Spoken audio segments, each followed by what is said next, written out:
Thanks, Andy, for the opportunity to talk about Scale-Tech today and the positive experiences that both myself and Andy have had in the short time that we've been working together. It's been absolutely fantastic. To answer your question on who I am, I'm Sam Cavallaro. I've been in the industry for about 26 years. I was part of the original founding business of General Petroleum Oil Tools. I've worked for my father-in-law for about 12 years previous to buying the business from him 13 years ago. And, my role in the company has been ever-changing and ever-evolving. And, up until 3 or 4 months ago, before Andy came in as CEO, I was Managing Director. But today I play a role of Director of Strategic Supply and Services. It's a role that I'm taking with absolute enthusiasm and gusto, and it's absolutely challenging me no end, but I'm really enjoying that opportunity. And you're still the majority shareholder. That's correct. Thank you. Andy, could you introduce yourself and share a bit about your background and how long you've been in this role? Sure.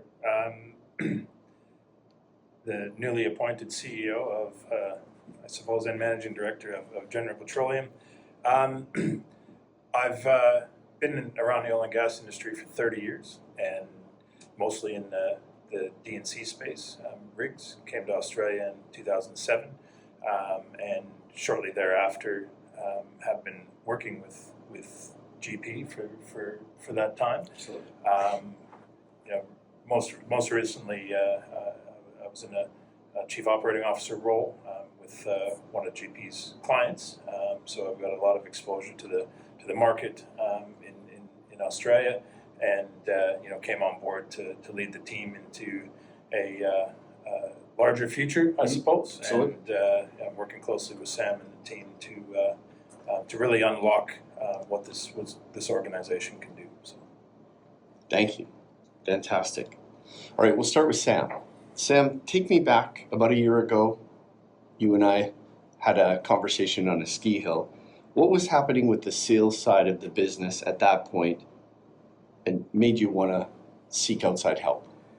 Yeah, it's a good question, Andy, and one that really the business has struggled with for a long time. We've been an extremely successful sales organisation. A lot of that success was founded on the relationships that I had and the business had earlier created, and we were really reactive in today's world. What we were doing 15, 20 years ago was sustainable then, it was unsustainable today. We found ourselves everything to everyone. So I think for us, we lacked an identity. It's funny you say that. We've been in the industry 30 years, and you'd think that identity and brand was something that would be absolutely pivotal in what we're doing. So for me, Andy, I was under a state of duress. I felt that we had no real plan. We were adding overhead to the business. I feel that we were actually really starting to create a boutique business around ourselves. And really what that was doing is driving overhead into the business and no visibility into forecasting or revenue. So when we met in January, we were at a real crossroads. We tried a number of sales leaders in the organisation, and we just weren't getting the results that we needed. I'd said for a number of years we were trying to build a sales organisation. And that's something really up until we'd met yourself in the start of the year, Andy, we were really struggling with. So at that point, you had options. You could have hired a different full-time sales leader again. You could have brought in a trainer. You could have hired a consulting firm. What made you consider the fractional approach? Yeah, good point. And we've tried the fractional approach before. I think, with varying levels of success. What really interested me and excited me was your experience. The fact that I'm actually bringing in an absolute global sales professional that's been at the top of his game, and your ability to be able to get in and roll your sleeves up and get dirty with the team. And the fact that most of the people that we've had in to try and achieve results in this space before have really only achieved a certain state or national level. No one had that global expertise that you've had, and you've been able to demonstrate that with a real hands-on approach, and that's what we feel is really working well. What were you hoping would be different 12 months from that decision? Oh, it's a good question, Andy. I think for us is, I absolutely approached this business with the absolute energy and gusto that I had 30 years ago. What's really changed for me is that we're actually genuinely starting to build that identity. We're actually starting to build the systems and processes that give certainly Andy the confidence that we've got forecast visibility. We're actually starting to develop strategies and plans that give us confidence that we've got an ability to execute and have some of this revenue coming in, because at the moment on a reactive world, that's been a challenge. So, we've certainly started to see the business stabilise and certainly start to feel a bit more comfortable around the daily sales activity and basically maintaining the client experience. This business has been built on absolute client first, and I felt that for me that's always been priority, and I feel that we won't maybe necessarily doing that to the best of our ability. So that's something that's certainly giving you some reassurance that we're steadying that again. Excellent. And I'm hoping in the next 12 months I'm able to use the word gusto in a sentence. So for Andy, yeah, when you came into this role, Andrew was already working with GP. What was your initial impression of that arrangement?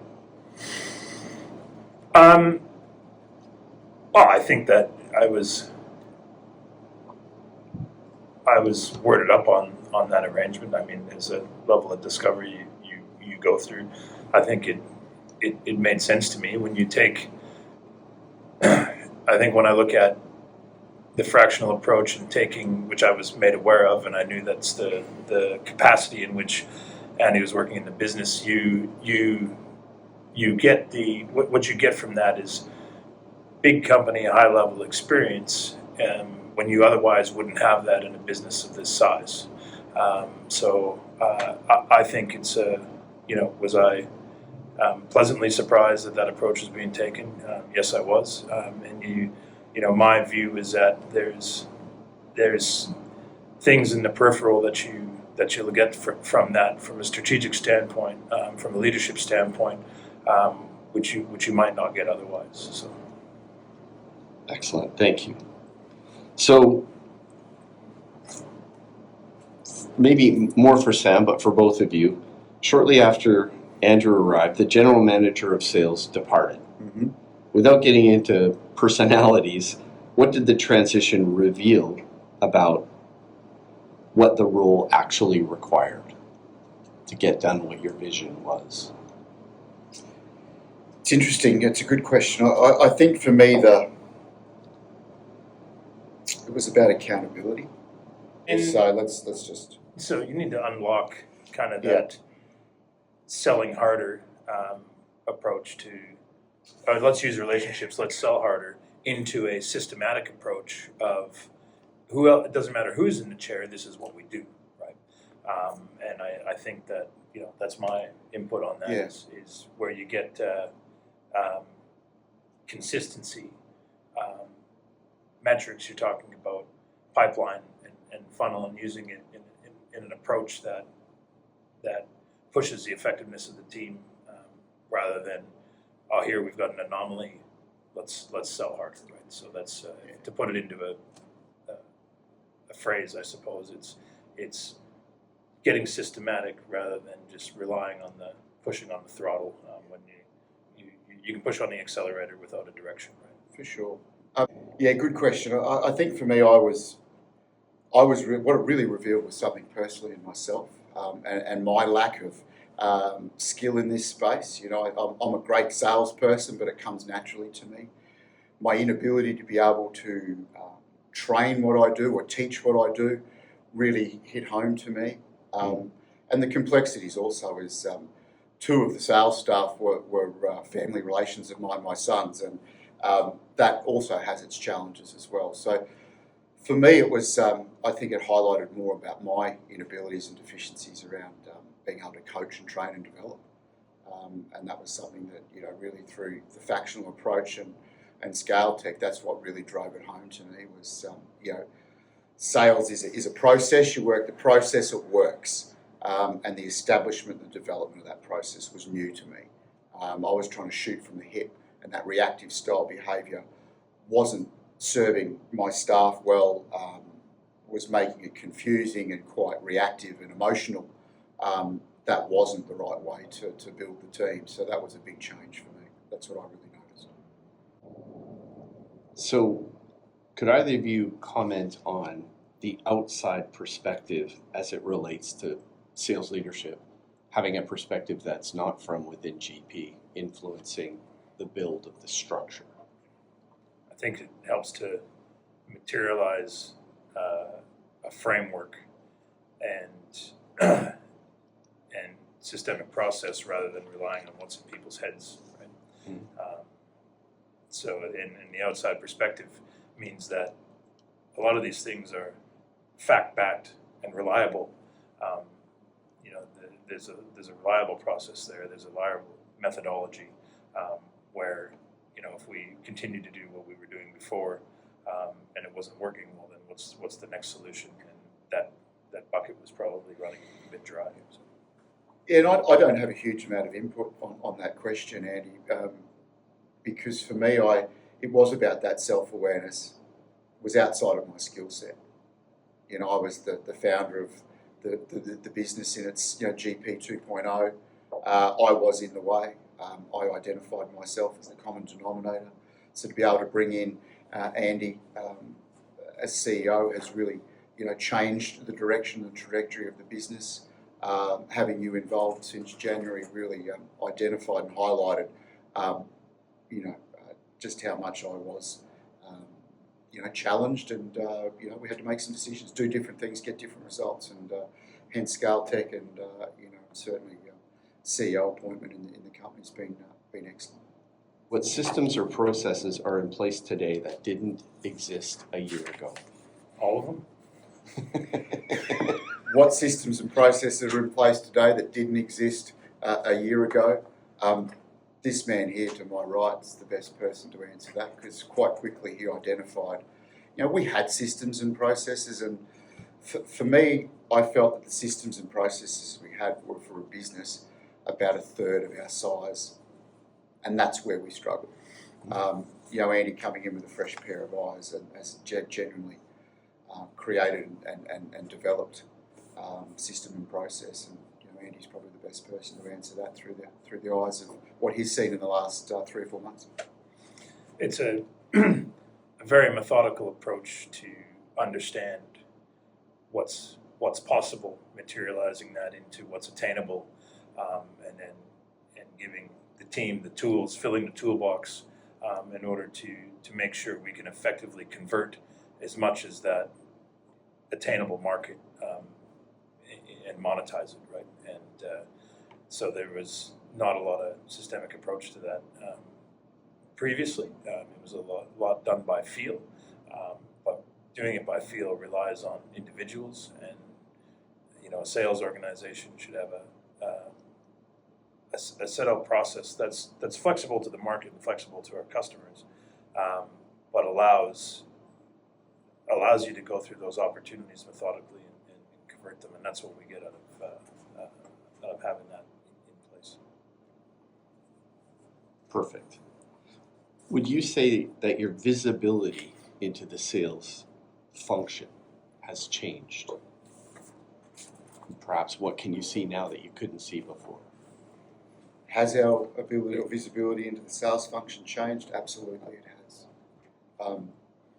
For me, I'm starting to feel confident that the business is starting to work to a plan. I'm starting to see that we're genuinely seeing strategic sales behaviours. We're genuinely trying to use the collective skills and knowledge of the room. So no, it's been a positive. We've got a long way to go, no doubt. But what we've been able to achieve in a short period of time has been significant. And it's really nice to see the guys out there being supported. Yourself, Andrew, and Andy, it really gives me a significant level of confidence that the support's there for the team, and ball's in their court essentially. So they're certainly getting the support that any team member would be proud to have. Anything to add? No. Mostly because I forgot the question. So Andrew participates in board meetings and senior leadership team. Does the strategic involvement look like in practice, and does it enable anything for you? Yeah, it's a good question. I think for me the role that you play at board level as an invite into our meetings has been excellent. Immediately, you were able to give us the depth and clarity and the confidence at board that the business does have a plan, and it's justifying the overhead and where we're trying to take the organisation. Up until you coming into our meetings, that the sales report was pretty light on. So your ability to be able to come in and contribute at board level and certainly give the board members absolute confidence that we are making changes and we're starting to see some different things happening in the business. Yeah, and it's clarity, right? The data tells the story, right? And you mine the data and you organize it in a manner that lets you predict what might be next and what the next move is, and that approach really feeds the strategic direction of the business and helps build confidence behind the shareholders that we're going in the right direction. And Andrew's here in Brisbane. What changes and what's different with the team? What changes, Andrew? And this is also, and I think this is important for the audience to understand, we don't have a sales leader in the organisation at the moment. Okay, we have certainly made some inroads into hiring that person. But what happens when you come into the organisation is we get that enthusiasm, it's the energy that you bring. But your ability to be able to influence the team is purely based on your ability to gain the respect of the team. And what I saw when you first came in here in January was you have that ability to gain. You have gained the respect of those salespeople immediately. And so when you do come back, it's high energy, it's high enthusiasm, it's that they're feeling that supported again. So I think it's that thirst for more knowledge. How do we do this? Is this working? Is that not working? So I think it's a positive place to observe. And I think the team knows that with that support comes scrutiny, right? Mm-hmm. They know that the data is going to be driven into, but it comes from a supportive nature. Decisions are going to be sharper and faster because it brings that clarity and lifts the energy levels.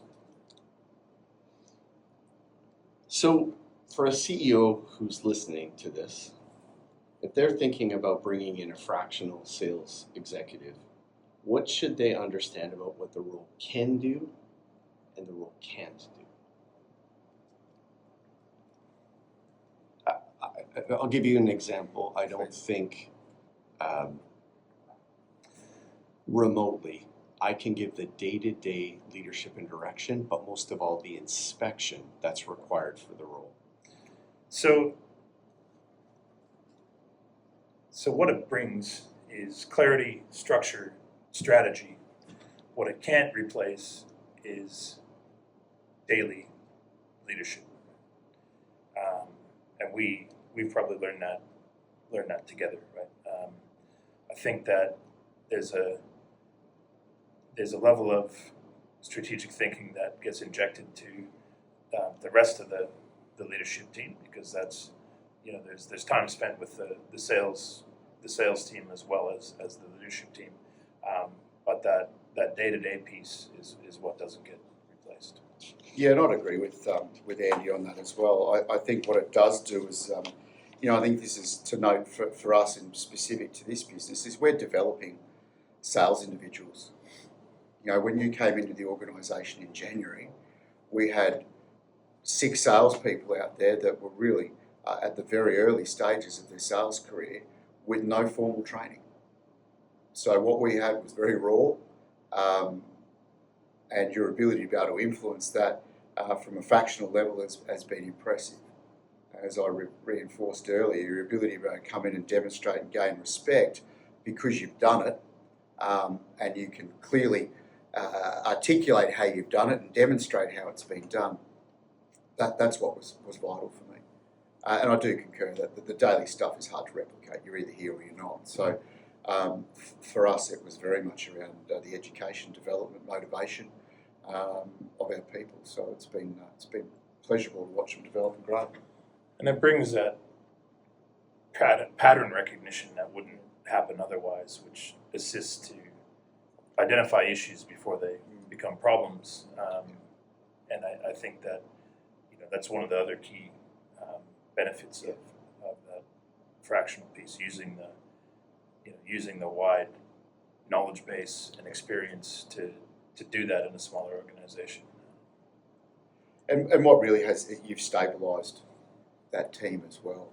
What really became highlighted to me was my Captain Chaos behaviour around the sales team was never going to allow the team to grow and develop. So the clarity, the structure, the system, the process, the support, all of those things that you've been able to bring through ScaleTech has given the sales team the skills that they're starting to use. Let's talk quickly about the competitive landscape, the market reality. The landscape continues to shift. Pricing pressures, market displacement, it's all real time. How has having an outside strategic perspective helped you navigate the market? Done by feel previously. You got industry people that are working in the industry that they're used to, and that can generate blinders, right? Where you're in one lane. When you have an outside professional coming in, problems across industries are similar. You hear people say, "Well, I don't like this industry anymore. I'm going to go to another one," and thinking that something's going to dramatically change. But those issues and those drivers of that uncomfortableness is common across other areas. So to get that perspective and that push to know that the problems aren't unique just to our industry, and these solutions that have worked elsewhere could work here, I suppose is my answer. Yeah, I think it's sales discipline. It's discipline that we bring into the team. It's competitive landscape, absolutely, and if anything, our industry is more reactive than most. But again, I think reaffirming what Andy's saying, it's sales is a process, and anyone can sell if they are trained and are experts in the process, and that's unwavering. And that's what we've started to see in this business, is the adherence to very much a strict process. And it started to help us navigate the competitive landscape as well. Competitors are important. We can't have a monopoly in an industry, certainly in this country, that doesn't sit well with most Australians. So for us, we welcome competition, but we also welcome the structure and the sales process and the discipline, the hunger, the drive, the urgency that you bring into the team as well. So that's it's starting to smooth out our competitive speed bumps, I suppose. One thing that a fractional leader will tell you is exactly what you're not doing right. Yeah. If another CEO running a company of similar size, maybe in a different industry, asked you, should I bring in a fractional sales executive, what would you tell them? Yes, if you're a sales organization, I guess. Yeah, and I think it's about awareness, isn't it? I think the fact is that an organisation of our size, we're a small to medium, sort of transitioning into a medium-sized business, and I think it's a level of awareness you have to have at this point, because the reality for me, it was a blind spot for me, and that's what it was. It was just a blind spot in my skills. It was a blind spot in a number of things. So, to have someone come in from an outsider and generally tell you how it is can be confronting, but through confrontation and uncomfortableness, we grow, and we've seen this business start to grow considerably in the last 10 months. Yeah, I guess businesses of this size are usually founder-led businesses, Well said. and founder syndrome is real. There's a lot of times where as an organization, we feel like of this size, speaking from peers in the industry, that the answers are here. We have all the answers.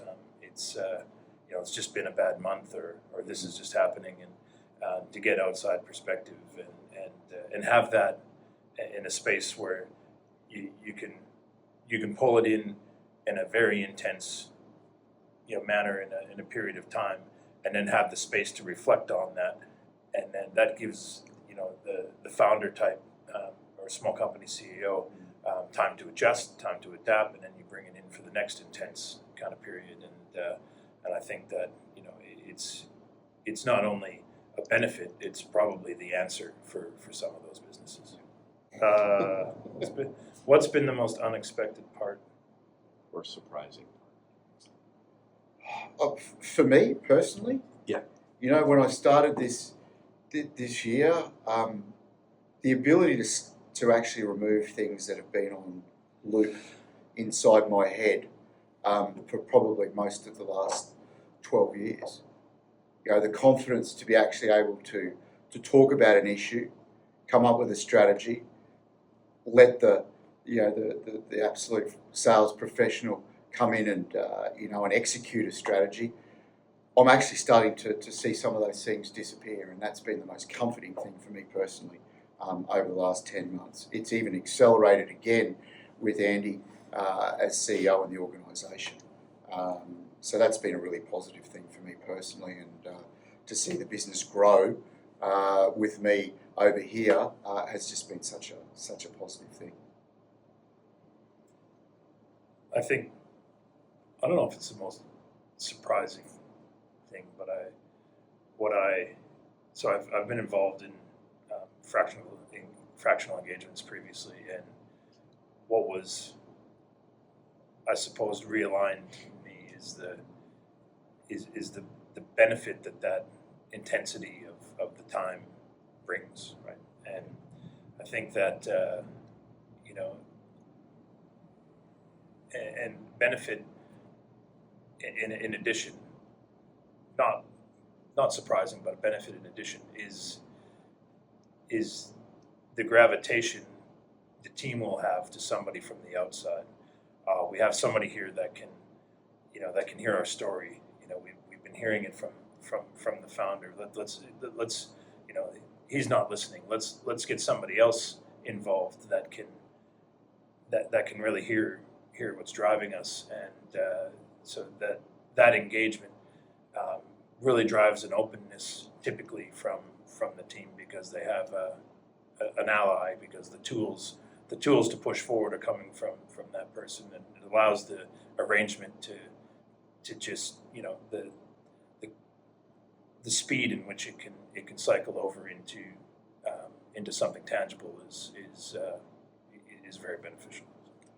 Yeah, and I think it's the quality of the fractional support that you get as well. There's fractional, I suppose, like anything out there. And as I said earlier, we've had a number of goes at bringing different fractional sales trainers or sales coaches into the business, and it hasn't worked. And what really has been reinforced is the ability to roll your sleeves up and get dirty. The fact is that you've been at the top of your game globally now for 30 years. Has been absolutely pivotal in giving us a different experience. And that's been probably the most, and again, not surprising, but most rewarding and most pleasing to be able to see. A lot of the staff out there have worked for the business between 5 and 12 years.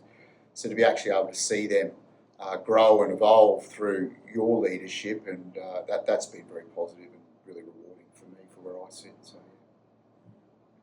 So you've been so effective, in fact, that we've actually dialed back your time, and that gives an opportunity for other CEOs to use you. So well done. You say that, I think, Andy, you absolutely say that your goal is to put yourself out of work. You're absolutely correct. But I tell you what, you're the first person that's come in this business to actually demonstrate it. And have the self-awareness to know when to push and when to pull back. And as Andy just said, the fact is that you've been so successful that we're winding back your time inside the business. We'll always stay a connected coaching, mentoring role, and I think your skill set allows you to be involved in multiple ways inside the business.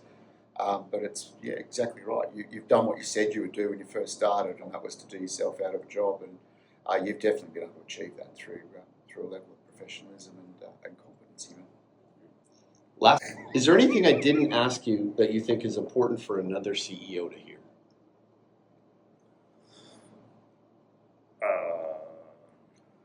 I'll default to Andy on this only because I feel that my experience as a CEO is limited. Again, I'm the founder of an organisation that has enough self-awareness to know that I was the common denominator to get out of the way. Hence, Andy coming into the business as CEO. So I think Andy's probably best to answer this question. Yeah, I think you have to have the ability to understand that there's improvement no matter what you think of the business, right? Like, I suppose that awareness piece, like Sam talks about, if you are open to having a relationship like this with a professional such as yourself, the possibilities are unlimited, really. But I guess what advice I'd give another CEO is just get out of the way, right? And trust the process. Let people that have a long history of doing something that you might not have the technical history in doing, give you some advice, because it can go a long way.